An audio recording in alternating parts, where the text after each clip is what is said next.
Assalamualaikum warahmatullahi wabarakatuh.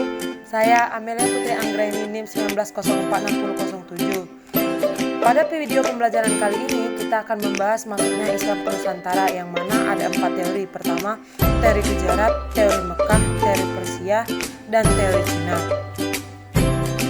Yang pertama kita akan membahas teori Gujarat, yang mana ada 3 tokoh. Yang pertama, Pitnapal, yang mengatakan bahwa Islam dibawa oleh para pedagang Gujarat yang didukung oleh Thakur Gonja dan J.P. Mukherjee. Yang mana teori ini mengatakan bahwa Islam masuk ke Nusantara berasal dari Gujarat, India sekitar abad ke-13 Masehi atau abad ke-7 Hijriah. Dalam gambar tersebut, batu nisan Sultan Malik As-Saleh dianggap sama dengan batu nisan Maulana Malik Ibrahim yang terdapat di Mumbai, Gujarat. Selanjutnya kita akan membahas teori Persia. Siapakah beliau? Beliau merupakan Hasan Bijeningrad, yang mana beliau mengatakan bahwa Islam yang masuk ke Nusantara berasal dari Persia atau yang lebih dikenal Iran sekarang. Dalam gambar tersebut merupakan gambar tabor, yang mana pendapat teori Persia ini didasarkan pada kesamaan budaya dan tradisi yang berkembang antara masyarakat Persia dan Indonesia. Tradisi tersebut merayakan 10 Muharram atau Asyura sebagai hari suci kaum Syiah atau semacam itu. Selanjutnya teori Arab atau Mekah, yang mana teori ini masuk ke Nusantara pada abad pertama Hijriah atau ke abad ke-7 Masehi. Buya Hamta mengatakan bahwa Islam berasal dari tanah kelahirannya, yaitu Arab atau Mesir. Teori yang mengatakan bahwa Islam berasal dari Mekah dikemukakan oleh Anthony Giddens, yang menurutnya proses Islamisasi dilakukan oleh para musafir kaum pengembara yang datang ke Kepulauan Indonesia. Selanjutnya teori Cina, yang mana pada teori ini Islam masuk ke Nusantara pada abad ke-9 Masehi. Menurut teori ini, Islam masuk ke Nusantara dibawa oleh migrasi Muslim Cina dari Banten ke Nusantara. Selanjutnya akan ditampilkan video di Islam.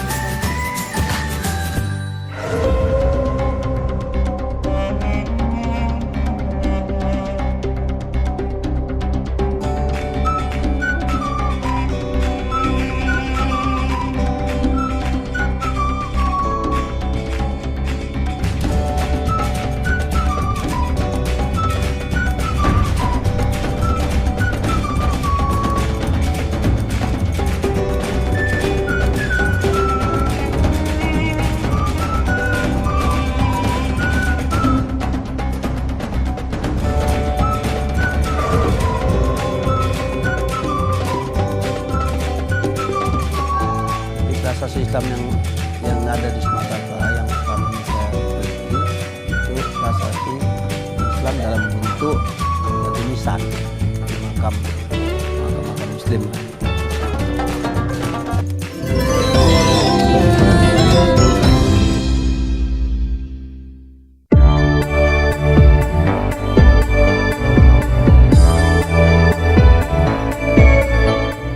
Al-Mahligai artinya pendata.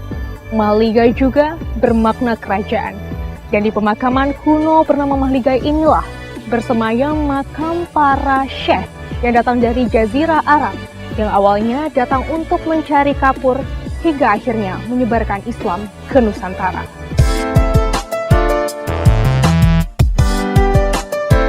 Dipagari perkebunan karet dan terletak di atas bukit kecil di Desa Auk, Daka, Kecamatan Barus, Tapanuli Tengah, inilah makam Mahligai. Makam kuno yang menjadi sumber catatan sejarah masuknya agama Islam pertama kali di Nusantara sekitar abad ke-7 Masehi. Dan jejak pertama itu dimulai di kota terpencil penghasil kapur bernama Barus. Lalu apa kaitan kapur, Barus, dan masuknya Islam ke Nusantara? Sejarah mencatat pada awal abad Masehi hingga ke abad 7, para pedagang dari India, Arab, dan Cina sudah berdatangan ke Barus untuk mencari salah satu rempah istimewa. Rempah itu adalah kapur yang kemudian termasyhur ke seluruh dunia dengan nama kapur Barus.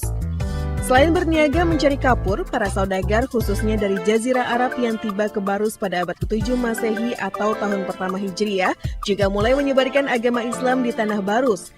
Dan berkat syiar para pedagang itulah untuk pertama kalinya agama Islam masuk ke Nusantara melalui Barus, Sumatera Utara. Barus itu dalam beberapa tulisan ahli sudah dikenal 6.000 tahun yang lalu. Walaupun di dalam penuturan persisnya itu bisa dikatakan untold story, tidak persis tanggal berapa dan jam berapa dan tahun berapa.